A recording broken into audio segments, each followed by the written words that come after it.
Hello, uh, my name is Aline. I'm a meditation teacher and an NLP instructor and teacher as well, and also a Buddhist practitioner. And today I'm gonna be talking about reframing thinking patterns and a little bit of some techniques. I'm not gonna get into much to it, but just an introduction. So, like, since very young age, most of us are taught like how to behave, how to think, how to speak, how to dress, even what to eat, what to be and what not to be. First by our parents, then by teachers and friends in school, then working place, and like everywhere, like commercials every day with all those social media too. Every day we see so much commercials, like posters, affiches, TV, Facebook, Instagram, TikTok, you name it, telling you like how to be, how to dress, how you should look, and all those labels and people start labeling us since a very young age, oh, you talk loud, you talk too loud, or oh, you are so shy, you should be a bit more social, or it starts so much labeling, seems like so young age, and that accumulates during so many years in our head, and also we learn all this to judge things like this is good, this is bad, this is for me, this is not for me, so you should do, so you should not do.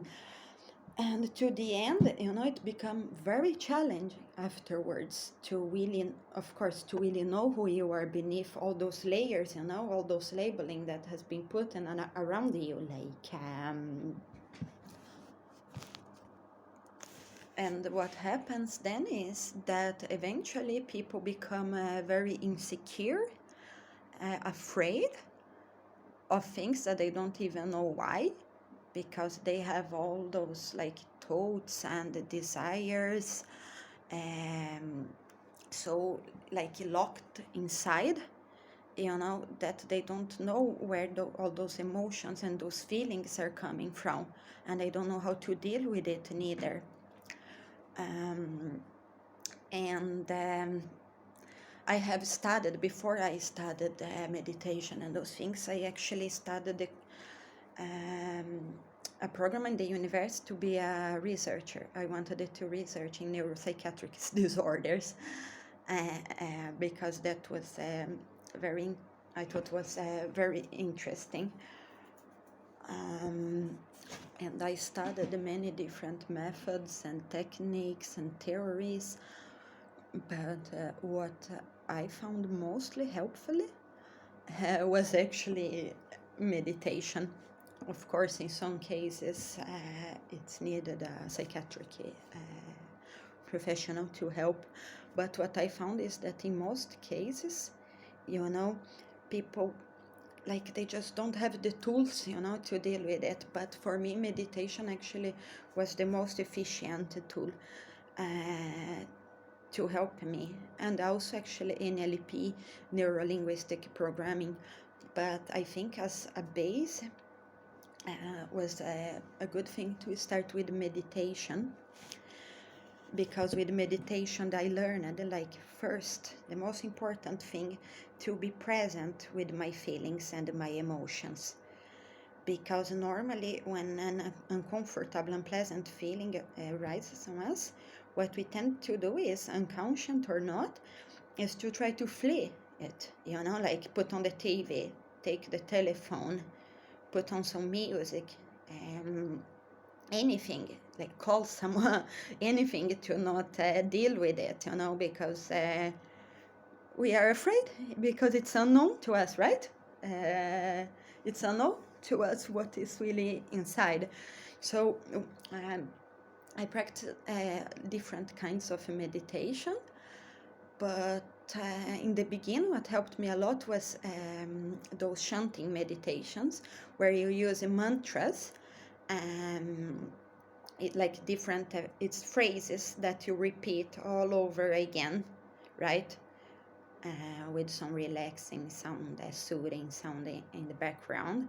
And the reason why you repeat those phrases that are usually in Pali, so very old Asian, Indian language, so most people don't understand, and that's the good thing with it, so you don't get stuck in the meaning of the words, and you don't analyze and judge and try to connect them with yourself. So that allows the brain after a while to, like, the mind to quiet, to quiet a lot. And once the mind is quiet, you can feel like this amazing thing. You really can see, like, separate the container from the content. Like, you see yourself separated from your thoughts, from your emotions, from your feelings, your thoughts. Like, you're just the observer of it. So you can actually separate, what is in here, what you feel, to who you are, to your essence, and to know that it's not you. It's like if I have an empty bottle, one day I can fill it with milk, the bottle will not be milk. The next day, if I fill it with water, the bottle will not be water. It will not change it, right? Just change it, the content. So this meditations technique helped me a lot to calm down the thought process and the mind, and to really allow it. It's very difficult in the beginning because we are used to, just like I said, fling from our emotions. To when it starts arising unpleasant things, it's very hard to accept that it is in you, and the thing is, when you are quiet and sitting alone, you can't blame other people for what is rising within you. So it's there, and it's up to you to first understand what is there, to then try to work it out afterwards, but without labeling it. If a thought arises, like, don't think, oh, this is bad, I shouldn't think that, or, oh, try to change for something else. No, just be like, okay, so that's it now. And just don't try to get involved, don't feed the mind, like, don't go into details and get stuck like a dog with the bone, like.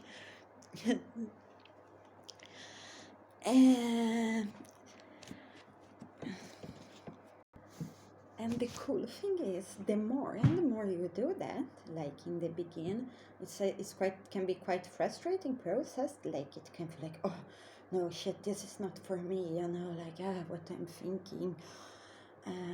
Like, I always been labeled as like very energetic kid, and always been told, like, you talk too much, you take too much space, people get tired of you, you should be less and stuff. So I thought, like, in the beginning, like, no, shit, this is obvious not for me, like, of all people in the world, me? Should I sit, like, meditation for all this time? Can I really quiet my mind and my thoughts? But the thing is, the more and more you do that, the more you're gonna notice the space between your thoughts, and that space feels so peaceful, so good. I can't explain to you, like, every, like, it's more and more space. And then in that space, when there is no thought, right, when you're not connecting, when you're not, like, trying to analyze, then you can feel, like, there is wisdom in our heart. There is wisdom deeper, than our mind, than our thought. There is a wisdom within us, in our heart, that knows the truth in a deeper level. Yeah. And then you start coming more and more in contact with yourself, and being able, like I said, to separate more and more content from the container.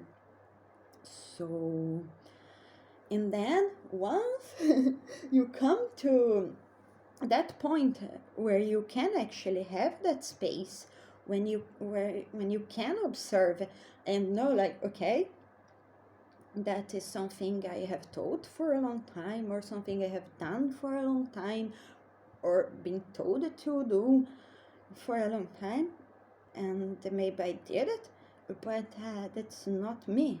It's not part of who I am, and I get to decide either I want to continue doing it or not. Like, right? If it feels good, if it feels right for me, I will do it. But not because my mother think I should do, my father think, my colleagues, my friends, or because I'm afraid they're gonna judge me, or because I'm afraid of a hell or a heaven. No.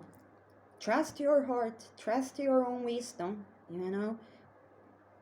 Trust in kindness, and in yourself.